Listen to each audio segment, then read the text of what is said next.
Sir. हाँ बोल। Complaint register करनी है। कैसा कंप्लेंट? मर्डर। किसका मर्डर हुआ है? हुआ नहीं सर, होने वाला है। किसका मर्डर होने वाला है? मेरा। तुमको कौन मारने वाला है? वो ढूंढना आपका काम है ना सर। तुम सच बोल रहे हो? यही मेरी नियति है।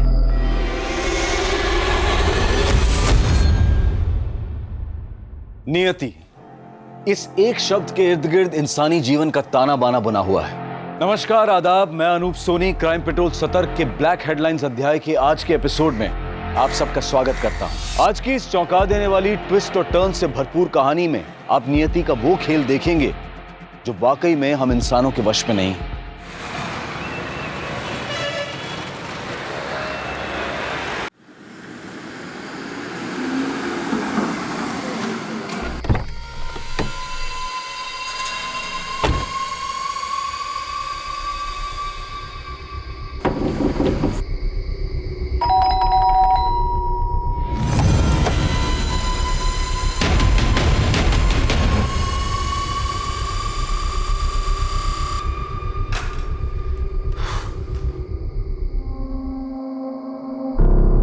Thank you Reema.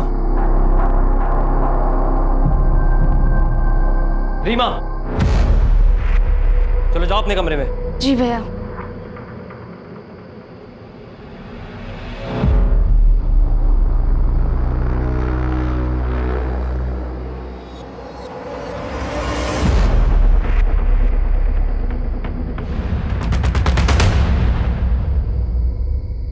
ये आयुष की हरकतें खानदान की नाक कटवा देगी।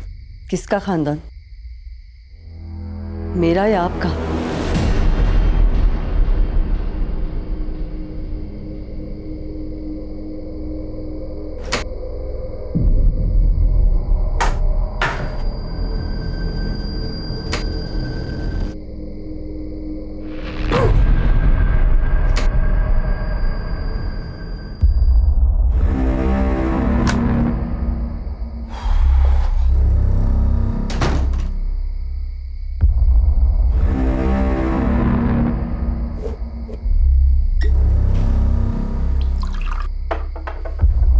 अरे रीमा, बर्फ लाओगी? सॉरी अंकल, वो बर्फ रखना भूल गई थी। कोई बात नहीं बेटा, गलती किससे नहीं होती। हाँ, जाओ आराम। तुझे तो बुखार है, चल दवाई देता हूँ, कल सुबह तक ठीक हो जाएगी। हाँ, चल चल चल चल।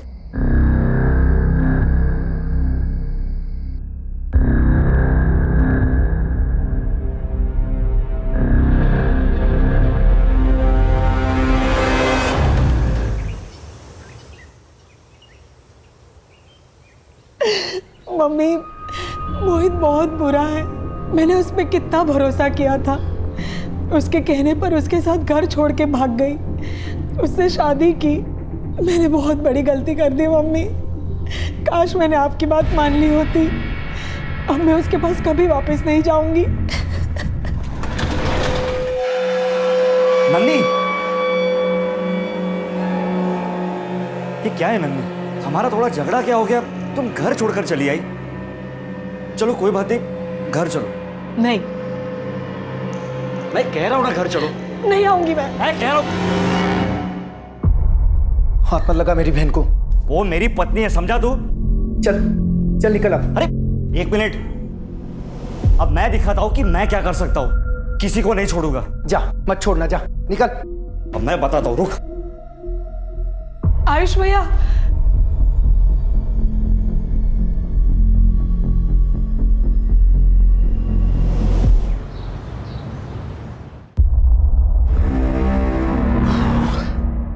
सुनिए, पेशेंट को 3 दिन अंडर ऑब्जर्वेशन रखना है।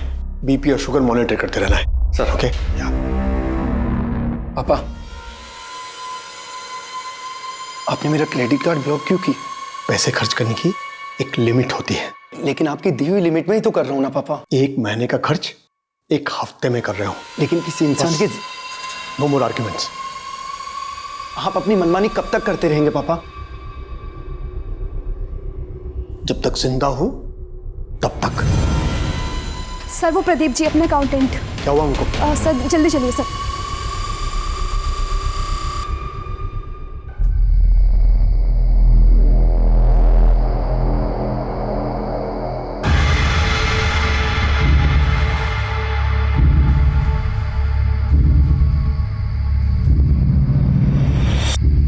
सुन, चला बैठते हैं। चल।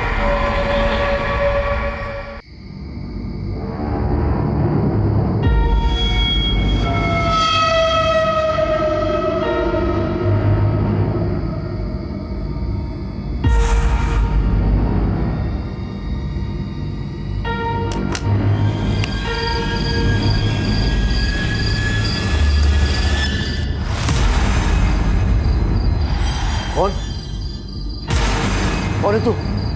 ए, पीछे हटो, पीछे हटो कह रहा हूं मैं। तू?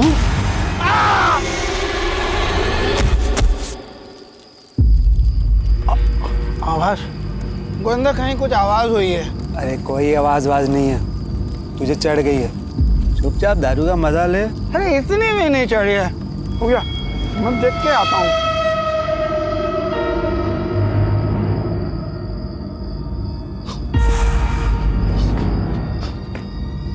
सब सब सब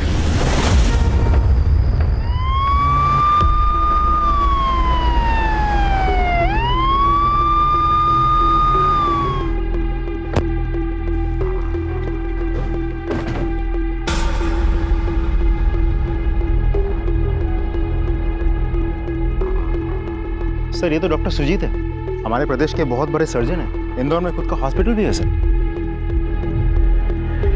इनके परिवार में कोई? सर मैं राकेश, सर मैंने ही आपको फ़ोन किया था। सर अंदर।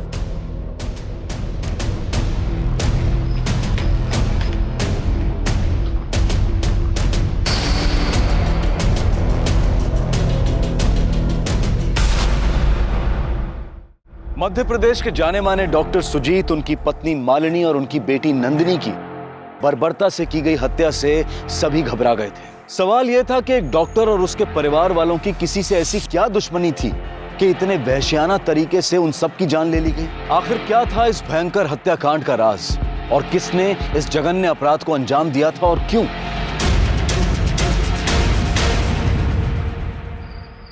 घर में और कौन कौन है? सर मैं रहता हूँ और सुजीत अंकल का बेटा आयुष। कहाँ पे वो? सर वो कहीं बाहर गया हुआ है, मैंने फ़ोन किया पर लग नहीं रहा है। कोई और नंबर है? उनकी गर्लफ्रेंड संचिता का।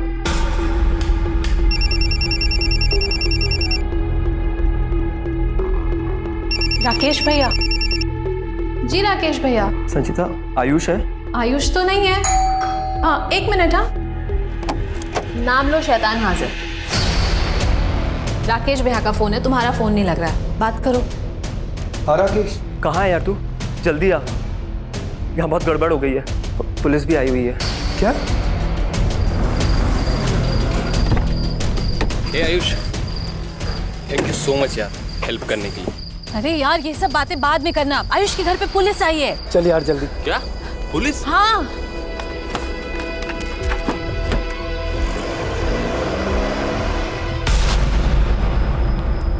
डॉक्टर सुजीत की देर चाबी मिली है।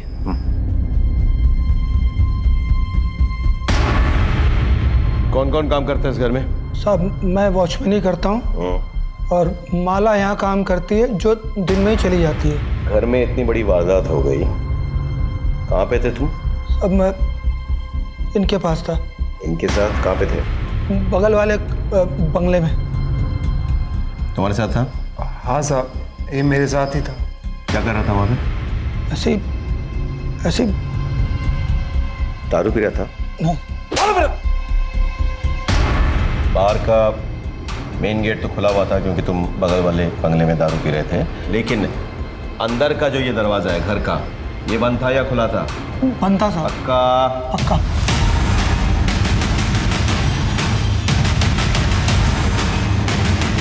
चाबी किसके पास रहती है? राकेश भैया के पास और मालिक डॉक्टर सुजीत के पास और आयुष भैया के पास। लेकिन सर डॉक्टर सुजीत की चाबी तो उनके जेब में से ही मिली। और किस किस के पास रहती है चाबी? मालकिन तो घर पर ही रहती है और नंदिनी दीदी की शादी हो गई इसलिए चाबी उनके पास नहीं रहती। झूठ नहीं? नहीं साहब झूठ नहीं बोल रहा हूँ साहब। कुछ तो गड़बड़ है। घर में घुसने का रास्ता एक ही है।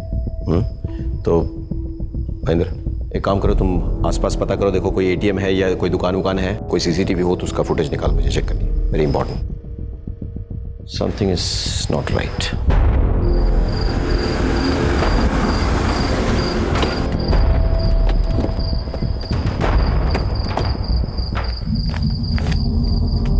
पापा, पापा, आयुष, माँ, नंदनी,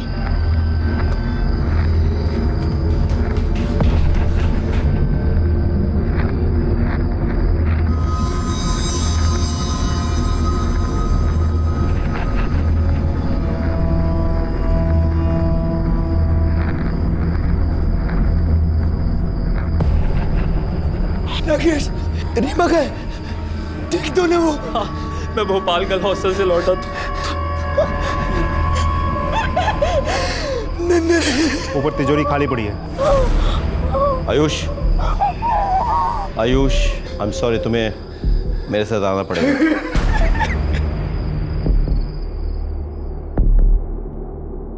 क्या था इस तिजोरी में?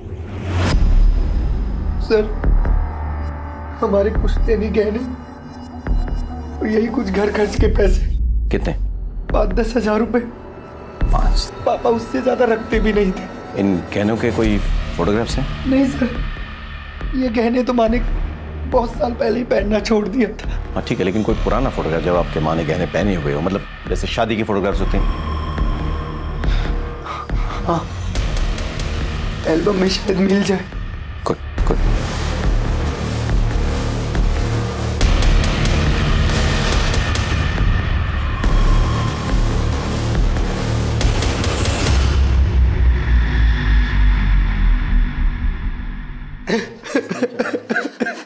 संदीप, मोहित,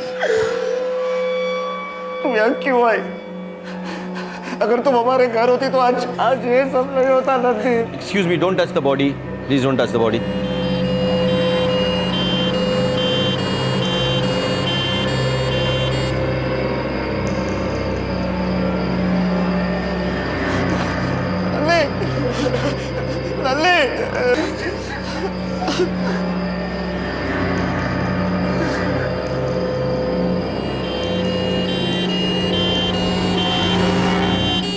फैमिली मेंबर्स की सीडीआई रिपोर्ट निकालो, हो सकता है कोई सुराग मिले। और एक टीम को डॉक्टर सुजीत के अस्पताल भेजो, पता करो किसी इलाज में कोई प्रॉब्लम हुआ है कि नहीं। आजकल ऐसे केसेस बहुत हो रहे हैं जहाँ पे अगर कुछ हो जाता है तो पेशेंट्स डॉक्टर को जिम्मेदार ठहराते हैं और हंगामा करते हैं। Okay, let's go down with, come on sir.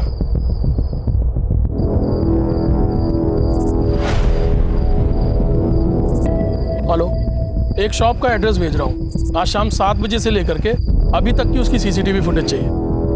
Indore के जाने माने डॉक्टर सुजीत, उनकी पत्नी मालिनी और उनकी बेटी नंदिनी की किसी ने बेरहम तरीके से हत्या कर दी थी।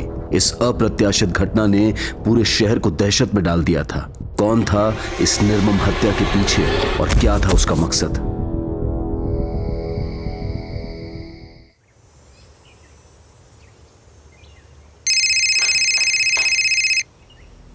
राकेश भैया, आपका फोन बज रहा है।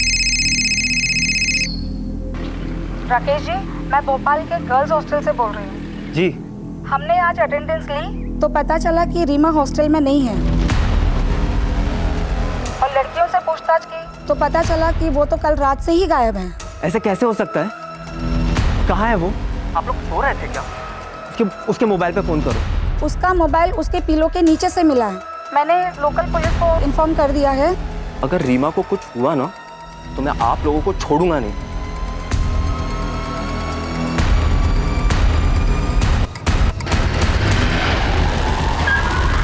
जैन सर। जैन सर, मैंने वॉचमैन और पड़ोसियों से पूछताछ की तो पता चला कि नंदिनी ने घर से भाग के मोहित से शादी की थी। अच्छा? यस सर, दोनों के बीच इन दिनों काफ़ी झगड़े चल रहे थे। जब नंदिनी को अपनी गलती का एहसास हुआ तो मायके वापस चली गई थी। सर, पोस्टमार्टम रिपोर्ट अभी बन रही है सर। डॉक्टर का कहना है कि जिस तरीके के घाव के निशान हैं वो किसी नौसिखिए का काम हो सकता है, क्योंकि कोई भी प्रोफेशनल किलर इस तरीके से वार नहीं करता। एक बात और सर, किसी भी डेड बॉडी पर उनके खुद के फिंगरप्रिंट्स के अलावा कोई और फिंगरप्रिंट्स भी नहीं है। मेरा शक सही निकला। ये महज मर्डर या डकैती का मामला नहीं है, ये एक दिखावा है, मामला कुछ और है।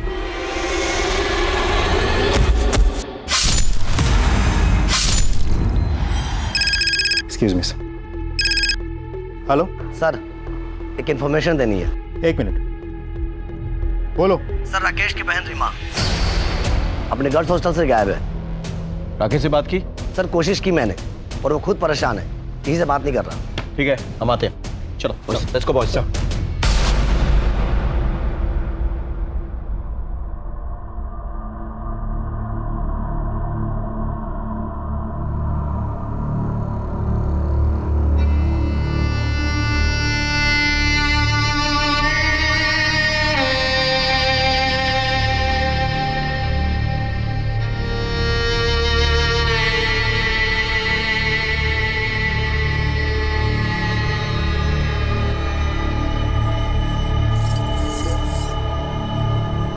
ये देखो,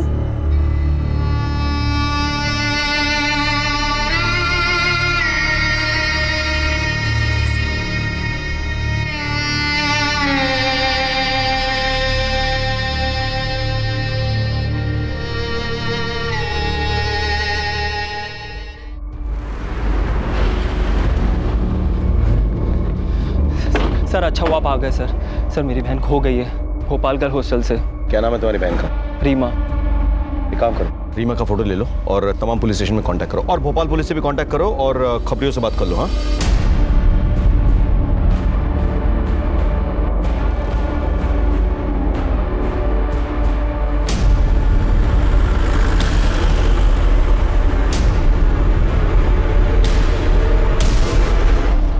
जैन सर। जैन बेटा। आप पुलिस इंस्पेक्टर हो ना? सो तो हूँ। ये चिट्ठी है। चिट्ठी किसने दी?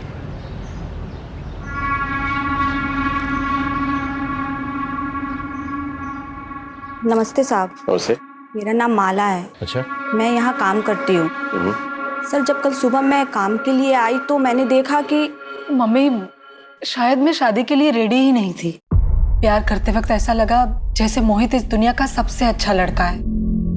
उसके साथ शादी करके मैं हमेशा खुश रहूंगी, लेकिन सच्चाई कुछ और ही निकली। फिर क्या पिछले 1.5 साल से तुम लोग सिर्फ लड़ते रहे? नहीं मम्मी, ज्यादातर वक्त तो हम खुश ही थे, लेकिन अभी अभी बहुत झगड़े होने लगे हैं। तो फिर उन पलों के खातिर अपने रिश्ते को और एक मौका दो, देखना खुशियाँ फिर लौटेगी। साहब, माँ के कहने पे नंदिनी दीदी तो कल सुबह ही अपने पति के घर चली गई थी। जी साहब।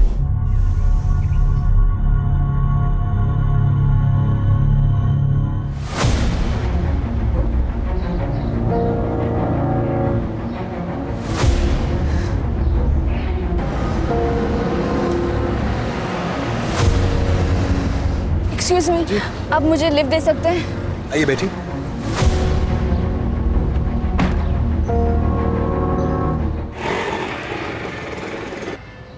कितना? 50।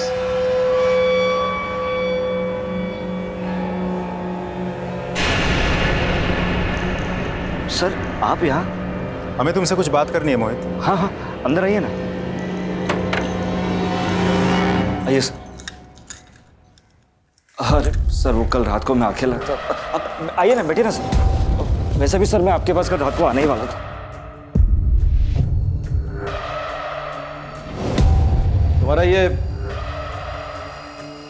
तुम्हारा शर्ट रह गया।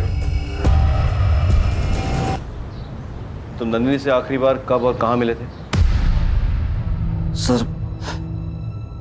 सर मुझसे एक गलती हुई है। कल नन्नी यहाँ आई थी।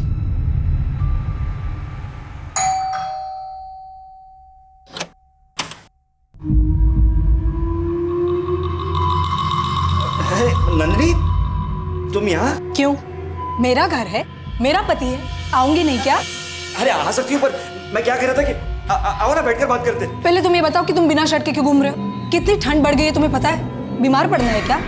अच्छा चलो, मैं सामान रख के आती हूँ। अरे तुम थक गए होगी, आओ बैठते। तुम इतना अजीब बिहेव क्यों कर रहे हो मोहित? और मुझे अपनी बेडरूम में जाने से क्यों रोक रहे हो? मैं सामान रख के आ रही हूँ ना। नंदी, मेरी बात सुनो। नंदी, नंदी।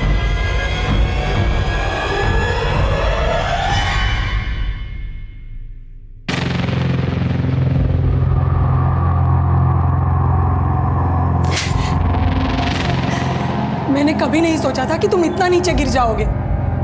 सर, अगर मैंने वो गलती नहीं की होती तो आज मेरी नंदी जिंदा होती सर। ये कल कितने बजे हुआ?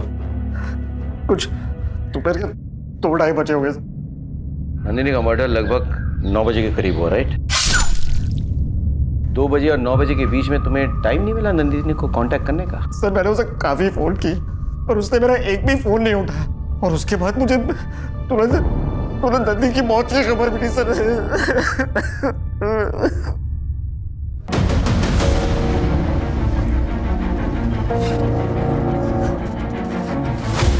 आप ठीक तो है ना? हाँ। सर, डॉक्टर सुजीत के घर से कुछ दूरी पे लगे सीसीटीवी कैमरे की फुटेज देखो।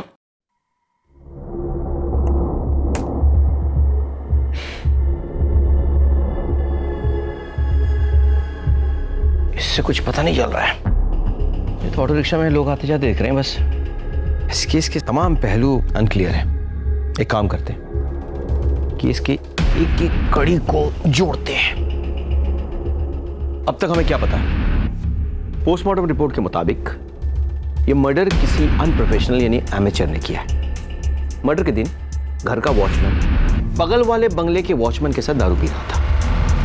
घर का दरवाजा खुला हुआ था, लेकिन जबरदस्ती घुसने की कोई निशानी नहीं। तिजोरी खुली पड़ी थी, गहने गायब। किसी ने इसे डकैती और मर्डर का रूप देने की कोशिश की, लेकिन तमाम सर्कमस्टेंशियल एविडेंस यही कहती हैं कि ये गलत है। अच्छा, डॉक्टर और उसके फैमिली की किसी के साथ कोई जाती दुश्मनी थी? नहीं सर। हॉस्पिटल में किसी के साथ कभी कोई लड़ाई हुई हो? सर, हमने हॉस्पिटल में जाके पूछताछ की तो डॉक्टर सुजीत सर को लोग भगवान की तरह पूछते थे और सर से कभी कोई गलती नहीं हुई, ना ही डायग्नोसिस में और ना ही ऑपरेशन में।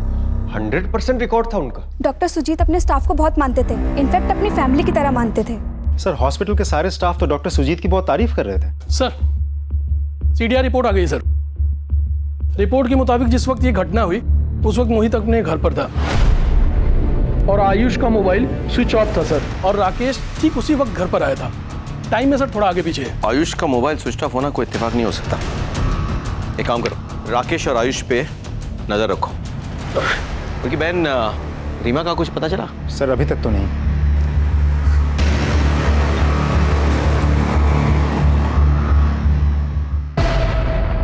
आप ये कहाँ ले जा रहे हैं? उस रास्ते पे गड्ढे और ट्रैफिक बहुत है, यहाँ से शॉर्टकट है, जल्दी पहुंचेंगी आप।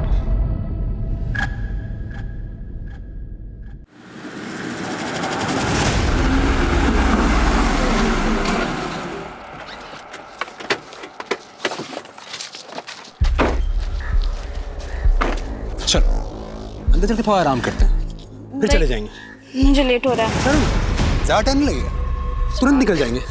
मैं यही ठीक हूँ। अरे चलो ना, ऐसा नहीं होता है ना। चलो नहीं, चलो बोला ना, समझा नहीं तुम्हें? हाँ,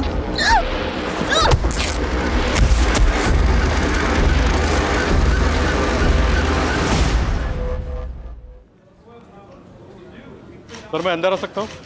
हाँ आइए। जय हिंद सर। जय हिंद।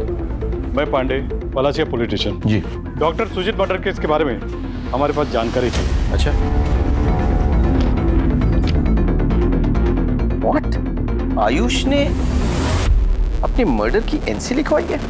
कंप्लेंट रजिस्टर करनी। कैसा कंप्लेंट? मर्डर। पर किसका मर्डर होने वाला है? मेरा।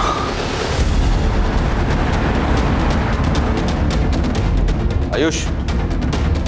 जी सर। तुमने पलासिया थाने में एनसी करवाई थी, तो तुम्हारी जान को खतरा है। किससे खतरा है तुम्हें?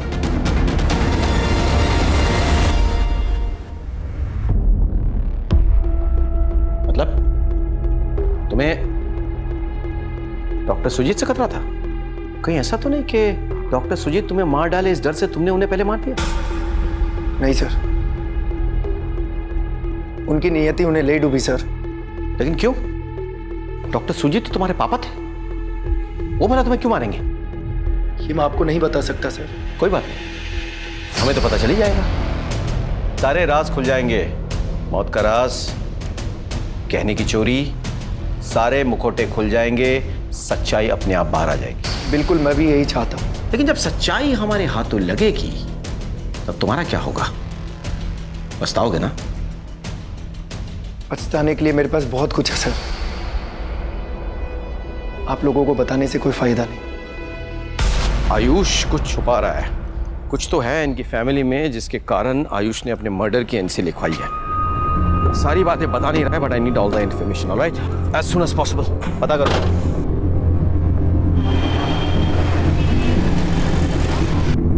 राकेश भैया, राकेश भैया, आयुष भैया। क्या हुआ तुम्हें? तुम्हारी वजह से घर में सब लोग कितना टेंशन में थे। सब ठीक तो है ना? आयुष, ये देखो।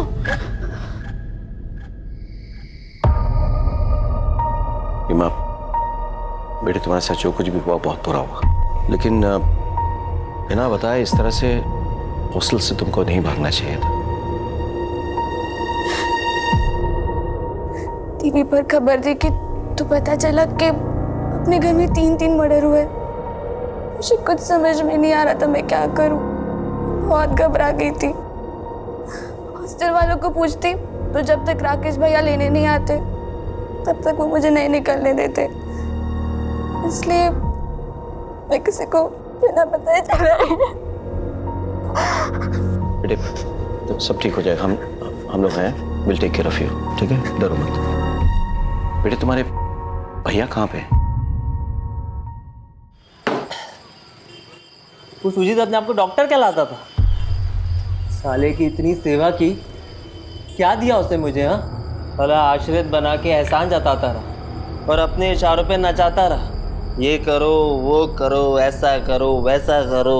अबे उसने तुझे और तेरी बहन को पाल पोस के इतना बड़ा किया है। आज ही उनका दाह संस्कार हुआ है तो उन्हीं के पैसों के पी के उन्हीं को गाली दे रहा है। अच्छा हुआ मर गया साला। और तू अपना मुंह बंद रखा कर। तेरे को पैसे चाहिए ना? ये ले, तेरा ये भी ले। खुश? अब दोबारा कभी मुझे रोकना नहीं और टोकना नहीं, समझा? अब वैसे भी बहुत जल्द मैं इसी बार में विदेशी पीऊँगा। तू जानता नहीं है, मेरी किस्मत आधी खुल चुकी है और आधी खुलने वाली है।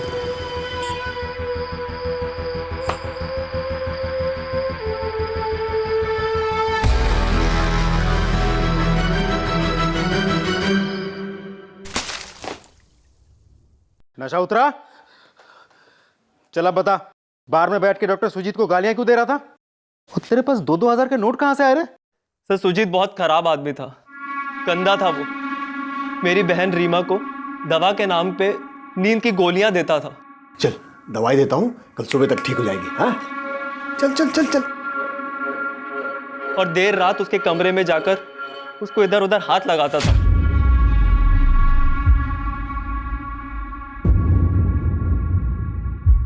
सुजीत!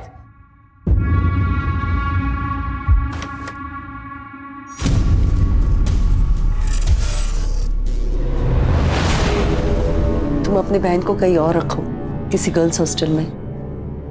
और हाँ, सुजीत की हरकतों के बारे में उसे मत बताना, वरना उसका इंसानियत से विश्वास उठ जाएगा। सर, सुजीत की हरकत देखकर किसी भी भाई को गाली देने का मन करता। मेरा भी किया। और पैसे? रीमा की हॉस्टल फीस के लिए मालिनी आंटी ने पैसे दिए थे और अब रीमा ही हॉस्टल से वापस आ गई थी तो मैंने वो पैसे दारू में खर्च कर दिए।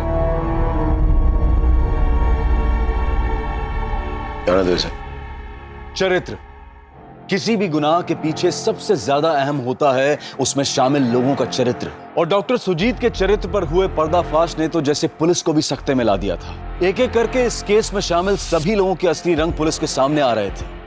सब ने अपने चेहरे पर कोई ना कोई मुखौटा लगाया हुआ था। कौन सा चेहरा असली था और कौन सा नकली, ये पता लगाना पुलिस के लिए वाकई चुनौतीपूर्ण था। हर किसी के अपने अपने मकसद थे। कौन सच बोल रहा था और कौन झूठ, इसका पता लगाकर असली मुजरिमों तक पहुंचने का पुलिस का प्रयास जारी था।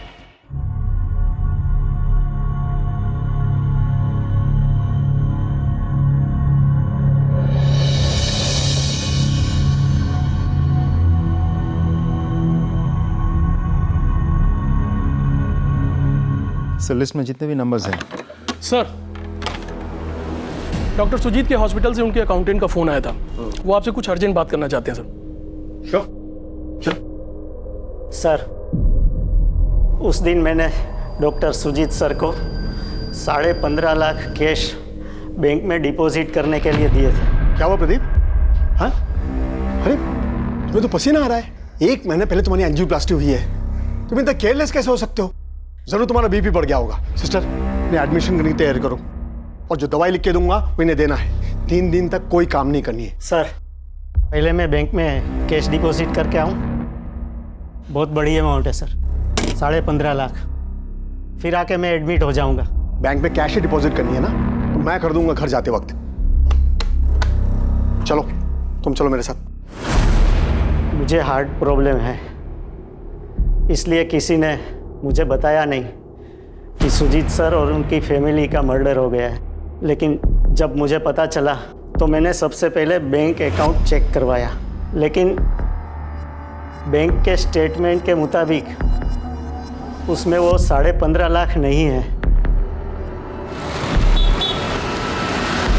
हाँ सर, डॉक्टर सुजीत आए थे कैश डिपॉजिट कराने के लिए, पर सर ट्रांजैक्शन का वक्त ख़त्म हो गया था तो हम उनका कैश डिपॉजिट नहीं कर पाए। कितना कैश डिपॉजिट करने आए थे वो? सर उन्होंने कुछ बताया नहीं कितना कैश था। कोई था उनके साथ या अकेले आए थे? सर वो अकेले ही आए थे, कोई भी साथ में नहीं था। जिस दिन डॉक्टर सुजीत की हत्या हुई थी उस दिन वो 15.5 लाख रुपए लेकर घर आए थे। कहाँ है वो पैसे? 15.5 लाख? सर पापा इतने पैसे घर में कभी रखते ही नहीं थे। मैंने पूछा कहाँ है वो 15.5 लाख रुपए? सर मैं सच बता रहा हूँ, मुझे कुछ नहीं पता। अगर तुमसे कोई गलती हुई हो तो हमें बता दो, डरने की बात नहीं है, हम तुम्हारी मदद करेंगे। बताओ। लेकिन सर आप कौन से 15.5 लाख की बात कर रहे हैं? मुझे पता ही नहीं। मैं वही 15.5 लाख की बात कर रहा हूँ जो डॉक्टर सुजीत अस्पताल से निकालकर बैंक में डिपॉजिट करने गए थे और उसके बाद उसे घर लेके आए थे। सर, एक ज्वेलर आया है, चोरी हुई गहने की जो फोटोज हमने भेजी थी उसके बारे में कुछ कहना चाहता है। बुलाओ उसे। सर अभी एक आदमी दुकान पर आया था, आपने जैसी पिक्चर भेजी थी वैसे ही पुराने गहने बेचने आया था जी। मैंने कहा कि पैसों की व्यवस्था करने के लिए थोड़ा समय दे दो। Very good. अब एक काम कीजिए, उससे कहिए कि आपको वो दुकान के पीछे मिले। जी। उसे कहना कि दुकान के अंदर सीसीटीवी कैमरा है। हाँ? और बिना कागजात की खरीदारी करेगा तो फंस जाएगा। जिस ज्वेलरी शॉप की तलाश में पुलिस लगी हुई थी, आखिरकार पुलिस को वो लीड मिल ही गई, जिससे वो ज्वेलरी भी मिली और वो चोर भी।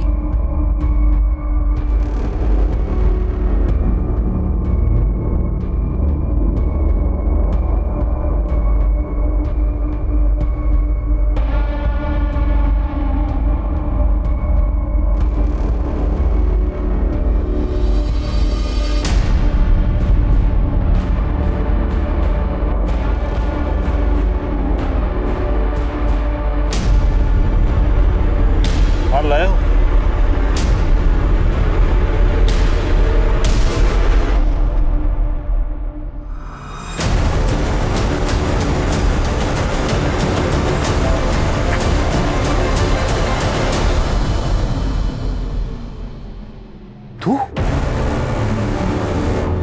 तूने गहने और उसके साथ कैश भी चुराया, और सिर्फ चुराया नहीं, तूने उस घर के 3 मेंबर को मार डाला जिन्होंने तुझे और तेरी बहन को आसरा दिया था। सर मैंने सिर्फ गहने चुराए हैं, ना मैंने मर्डर किया है और ना ही मैंने पैसे चुराए। सर वहाँ पे पैसे थे ही नहीं। सर मैं रीमा को भोपाल गर्ल हॉस्टल जब छोड़कर वापस आया,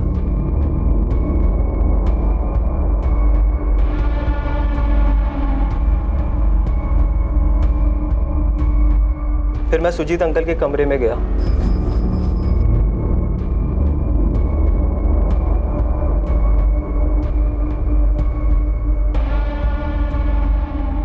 साहब मैंने मर्डर नहीं किया साहब, मैंने मर्डर नहीं किया। इसकी पूछताछ जारी रखो अलग तरीके से। राकेश के सामान की छानबीन करो, उसकी बहन रीमा का भी। राकेश का कहाँ आना जाना है, किसके साथ उठना बैठना है, कहाँ मिलना जुलना है, हर चीज पता करो। कहीं ना कहीं कैश छिपाया होगा उसने।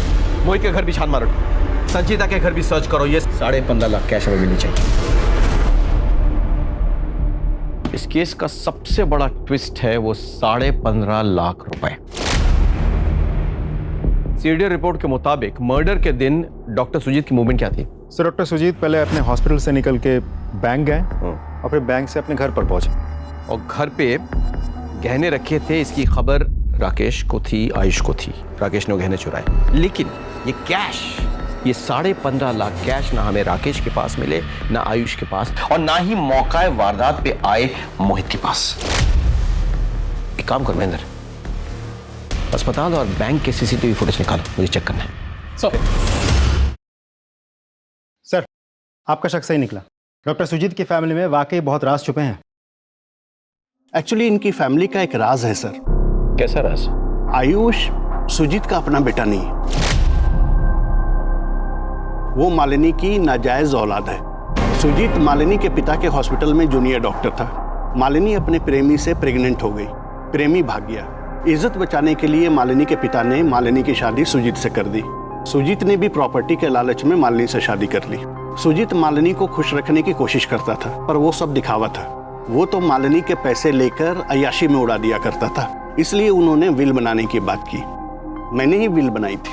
विल के अनुसार 25 साल पूरा होते ही आयुष पूरी प्रॉपर्टी का मालिक बन जाएगा। कुछ समय के बाद मेरे पिता के दोस्त इस दुनिया को छोड़ गए। सुजीत को विल का पता चला और तब से उसकी आंखों में आयुष और मालिनी खटकने लग गए। मुझे पता था सर कि आपको पता लग ही जाएगा, लेकिन सच तो यह है कि मेरे बाप ने मेरी मां को इतना टॉर्चर किया था कि मेरी मां एक अलग ही जोन में चली गई। वो इतनी गुमसुम रहने लगी थी, कभी किसी से बात ही नहीं करती थी। पूरी दौलत हथियाने में सबसे बड़ी रुकावट सिर्फ और सिर्फ मैं ही था। कहानी इंटरेस्टिंग है, लेकिन इससे तुम बेगुनाह साबित नहीं हो जाते, बल्कि और बड़े सस्पेक्ट बन जाते हो। तुमने डॉक्टर सुजीत को मार डाला, मालिनी और नंदिनी ने वो देख लिया, यानी कि वे विटनेस बन गए। मजबूरन तुमने उन विटनेसेस को खत्म कर डाला, है ना? एक भरे पूरे परिवार की हत्या, 15 लाख रुपए की चोरी, रीमा की इज्जत पर की गई घिनौनी कोशिश। ऐसा लग रहा था जैसे पुलिस एक साथ कई केसेस सॉल्व कर रही थी। इन सब की कड़ी एक दूसरे से बड़े ही पेचीदा तरीके से जुड़ी हुई थी। पर अब सवाल यह था कि क्या पुलिस इस गुत्थी को सुलझा पाएगी?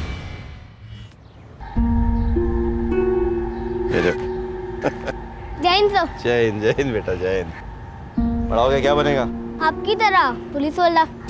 मेरी तरह पुलिस वाला बनेगा? सारे बटन तो तूने उल्टे सीधे लगा रखे हैं। कपड़े सलीके से पहनना पड़ता है पुलिस वाला बनने के लिए। मम्मी काम पे गई थी इसलिए मैंने खुद ही पहन लिया। ये तेरा बटन बाकी बटन से मैच नहीं कर रहा है। वो मम्मी ने लगाया है। तुम्हारा शर्ट रह गया। साहब, यही बंगले के कंपाउंड वॉल में ये कपड़े का टुकड़ा फंसा था, तो ये बटन मुझे अच्छा लगा तो इसलिए मैं ले आई। वो कपड़े का टुकड़ा कहाँ है? मैंने तो बटन निकाल कर यहीं फेंक दिया था। ये ढूंढ के लाइए। ये रहा साहब। अब जा सकते हैं।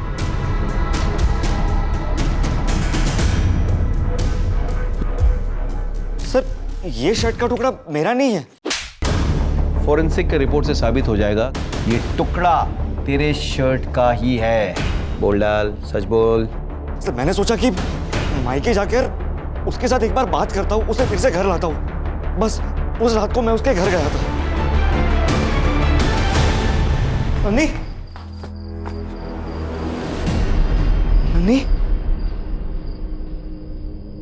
ये नन्नी,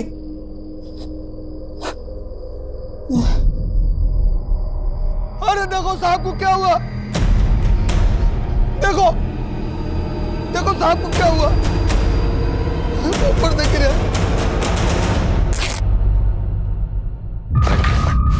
बोल रहा है तू, सच बोल। तू अपने पत्नी को वहां से जबरदस्ती लेके जाना चाहता था। तेरे ससुर ने तुझे रोकने की कोशिश की तो तूने उसे धक्का दिया और उससे वो मर गया। बोल बोल, ऐसा हुआ कि नहीं? हाँ, तेरी पत्नी ने हमें फोन करने की कोशिश की तो तूने उसे भी मार डाला। आवाज सुनकर तेरी सास वहां पे आई, वो विटनेस न बन जाए ये सोचकर तूने उसे भी मार डाला। बोल, सच है कि नहीं? सर, ये सच नहीं है सर। 15.5 लाख कहाँ पे है? बोल। सर, इस बारे में मुझे कुछ नहीं मालूम। महेंद्र, सर अपने स्टाइल में इंट्रोगेशन जारी रखो जब तक ये सच नहीं उगल लेता। सर, मेरी बात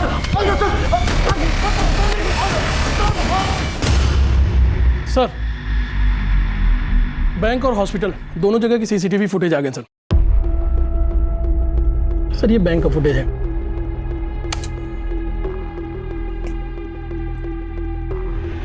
ये यहाँ पे क्या कर रहा है? इसे उठा के लाओ और इसका सीडीआर रिपोर्ट निकालो, बोलो अर्जेंट है।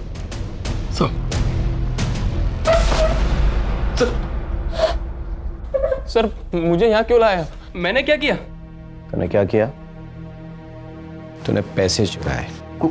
कौन से पैसे? 15.5 लाख रुपए जो तूने डॉक्टर सुजीत से चुराए। कहाँ पे है वो पैसे? सर मुझे नहीं पता। नहीं चुराए? हाँ? तू जानता था डॉक्टर सुजीत 15.5 लाख रुपए कैश लेकर बैंक गए हैं, पता था कि नहीं? नहीं सर। महेंद्र इसे क्लिप दिखाओ जरा।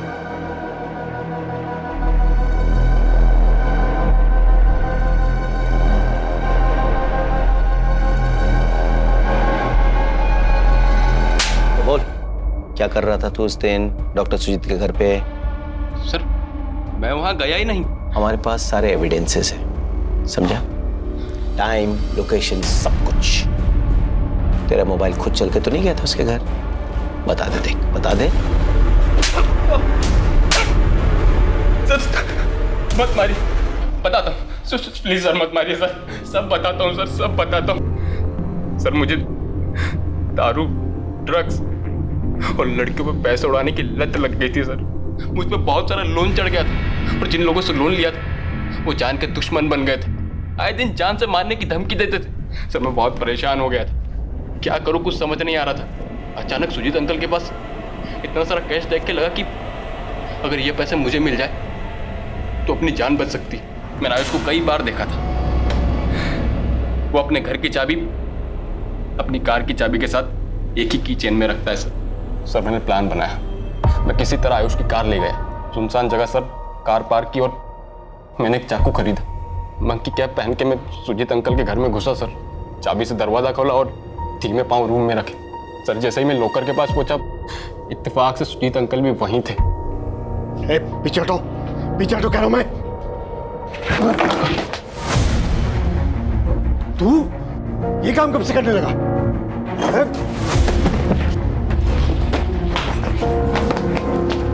उन्होंने मेरा चेहरा देख लिया सर। अब अगर उन्हें नहीं मारता मैं तो वो सबको मेरा नाम बता देते। बचाओ! बचाओ! उन्हें मारना जरूरी हो गया था सर। नहीं, बैग मुझे दे दो। नहीं दूंगा। अरे मैं कह रहा हूँ बैग मुझे दे दो।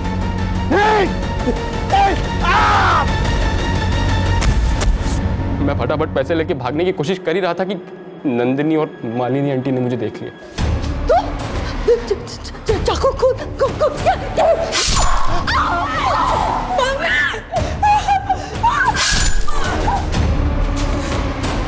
दोनों को मारने के अलावा मेरे पास कोई चारा नहीं था।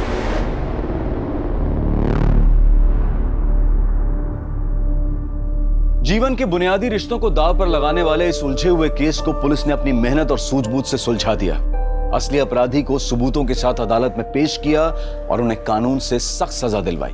इन सब का नतीजा देखकर तो एक ही बात मन में आती है कि काश इन लोगों ने थोड़ी सतर्कता दिखाई होती। काश डॉक्टर सुजीत और आयुष ने अभिषेक के पैसों के लालच को समझा होता। काश नंदिनी लव मैरिज को सुलझे हुए ढंग से हैंडल करती। काश रीमा सुजीत के मन में छिपे हुए पाप को जान पाती। काश आयुष अपनी मां को अत्याचारी बाप से अलग करता और काश अभिषेक अपने लालच पर कंट्रोल रखता तो आज डॉक्टर सुजीत, मालिनी, नंदिनी जिंदा होते। ये लोग तो सतर्क नहीं रहे, लेकिन आप और हम सतर्क रहकर आने वाले खतरे से अवश्य बच सकते हैं। अब मैं अनूप सोनी आपसे विदा लेता हूं। आपसे फिर मुलाकात होगी क्राइम पेट्रोल सतर्क के ब्लैक हेडलाइंस अध्याय में एक और नए केस के साथ। और याद रखें, क्राइम और आपके बीच में सिर्फ इतना फर्क है कि आप कितने सतर्क हैं। सतर्क रहें, सुरक्षित रहें। जय हिंद।